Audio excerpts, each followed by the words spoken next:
जी आगे कोरोना की बात हो रही है तो कोरोना का असर अब एयरपोर्ट पर भी दिखना शुरू हो गया है। श्रीनगर इंटरनेशनल एयरपोर्ट, जिसे कुछ लोग शेखुल आलम इंटरनेशनल एयरपोर्ट भी कहते हैं, वहां पर अब शारजा की फ्लाइट्स फिलहाल रोक दी गई है, क्योंकि लगातार कोविड जिस तरीके से बढ़ रहा है और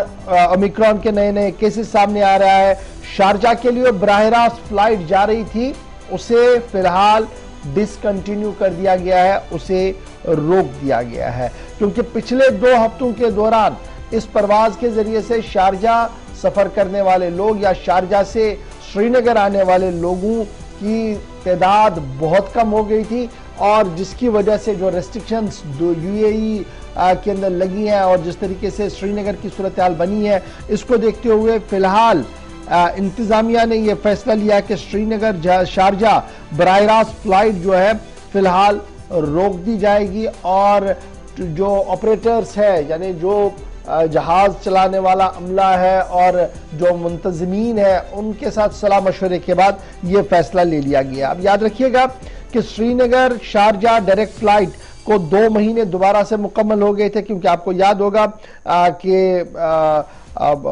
वजीर दाखिला साहब ने दोबारा से हरी झंडी दिखाई थी, तकरीबन 23 या 24 अक्टूबर था जब दोबारा से शारजा के लिए फ्लाइट रवाना हुई थी। उसके बाद पाकिस्तान ने एक बार फिर एतराज किया था, लेकिन उसके बावजूद भी फ्लाइट ऑपरेशन जो था वो चल रहा था, और फ्लाइट ऑपरेशन चलने की वजह ये थी कि बहुत सारे लोग Srinagar to Dubai, Dubai to Srinagar आते थे, और उन्हें वया आने के बदले सीधे श्रीनगर आने में काफी मजा आ रहा था, और ऑक्यूपेंसी जो जहाज की थी यानी जहाज की जो बुकिंग थी वो तकरीबन 85 से 90% हुआ करती थी, तो बड़ा अच्छा रेस्पॉन्स था। लेकिन अचानक से जिस तरीके से सूरत हाल बनी है, अब फिलहाल श्रीनगर शारजा फ्लाइट जो इंटरनेशनल फ्लाइट थी श्रीनगर एयरपोर्ट से जो दुबई के लिए जाती थी, अब इसे फिलहाल रोक दिया गया है। हफ्ते में 2 बार ये चला करती थी, फिलहाल इसको रोक दिया गया है। श्रीनगर इंटरनेशनल एयरपोर्ट की जब हम बात करते हैं तो हर दिन 40 से 45 कमर्शियल परवाजें जो है वो यहां पर आती है, और जो data airport authority of India की तरफ से सालाना सामने आता है, उसमें ये उम्मीद लगाई गई है कि एनुअल फुटफॉल जो पैसेंजर्स का है श्रीनगर का, वो जी बढ़ेगा जी। करंटली वो 3 मिलियन के आसपास है, ये 5 से 5.5 मिलियन तक जा सकता है, क्योंकि अरेंजमेंट्स मुकम्मल किए गए। ये तो हमारा इंटरनल है, लेकिन ये एक्सटर्नल डायमेंशन पर जब हम देखते हैं, जब बैनुल-अक़वामी परवाजों की बात करते हैं, तो अब फिलहाल श्रीनगर से जो शारजा के लिए फ्लाइट जा रही थी उसको डिसकंटिन्यू कर दिया गया है, क्योंकि पिछले 2 हफ्तों के दौरान ओमिक्रॉन और कोविड की जो शिद्दत पूरे मुल्क के साथ साथ दुनिया भर के अंदर देखने को मिली है, उसका असर जो है वो अब इस फ्लाइट पर साफ नजर आता हुआ दिख रहा है।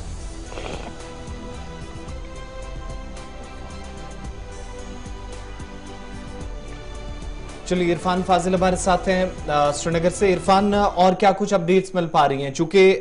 मुतलका हुकाम ये खुद कह रही कि पिछले 2-3 दिनों से मुसाफिरों की तादाद काफी ज्यादा हुई थी, और इन सब के बीच में किसी खतरे से बचा जाए ये फैसला फौरी तौर पर लेना पड़ा है। और अगर यहां से लोग जाना भी चाहें, बाहर का कोई दूसरा ऑप्शन उनके पास बचता है, या इंतजामिया की तरफ से कुछ शराइत रखी गई है कि आने वाले दिनों में कुछ और इशारा दिया गया है, दोबारा बहाल कर दिया जाएगा परवाजों को? बहुत बहुत शुक्रिया। जिस तरीके से गवर्नर साहब ने वजाहत के साथ बताया कि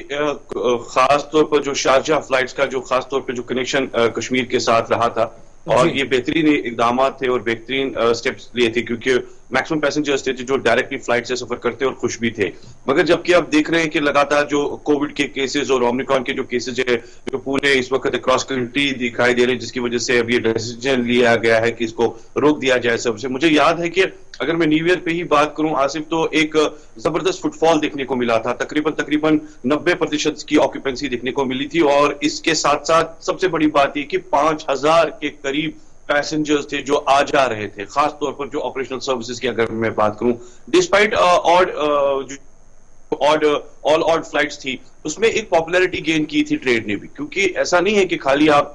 ट्रैवलर्स ट्रैवल करते हैं तो वो अपना आना जाना था उनका। इसके बीच जो ट्रेड का जो सिलसिला था उसमें भी एक पॉपुलैरिटी उन्होंने गेन की थी, उसमें भी एक अच्छा खासा इजाफा देखने को मिल रहा था। खासतौर पर लग रहा था कि अब बिजनेस में भी एक बूमिंग फैक्टर दिखाई देगा, खासतौर पर जिसमें कश्मीर आर्ट वगैरह या बाकी सारी चीजें हैं। मगर अब हम देख कि ये जो सर्विस है फिलहाल इसको रोक दिया गया है और अब आने वाले टाइम में जिस तरीके से सिचुएशन रहेगी तो वैसे इसको ऑपरेट किया जाएगा। अब ये दोबारा से वैसे वाया जाएगा, पहले आप श्रीनगर से दिल्ली जाना होगा फ्लाइट पैसेंजर्स को, उसके बाद दिल्ली से ऑन बोर्ड नेक्स्ट फ्लाइट होगी जिसके लिए 2-3 घंटा इंतजार करना पड़ता है। तो ये सिलसिला मुझे याद है साल 2014 में जब पहली परवाज जो है एयर इंडिया की चली थी यहाँ से, और बाद में वो 1 हफ्ते के बाद बंद हो गई और उसके बाद लोगों ने थोड़ा सा नाराजगी भी जताई थी, लोग थोड़े से खफा भी हो गए थे कि आखिरकार इतनी अच्छी सर्विस है तो इसको बंद कर दिया गया, जबकि अब लगातार इस सर्विस को ऑपरेशनल रखा गया था। मगर अब ओमिक्रॉन की वजह से जो प्रॉब्लम्स आ रही हैं जिसकी वजह से अब पैसेंजर्स भी काफी ज्यादा परेशान है कि उनको, क्योंकि बहुत सारे ऐसे पैसेंजर्स हैं, बहुत सारे ऐसे लोग जो इस वक्त सेटल है शारजाह में, दुबई में, अबू धाबी में, जिनकी फैमिलीज को आने जाने में काफी आसानी होती थी। इंतजाम की तरफ से एक अहम इकदाम के तहत परवाजों के सिलसिले को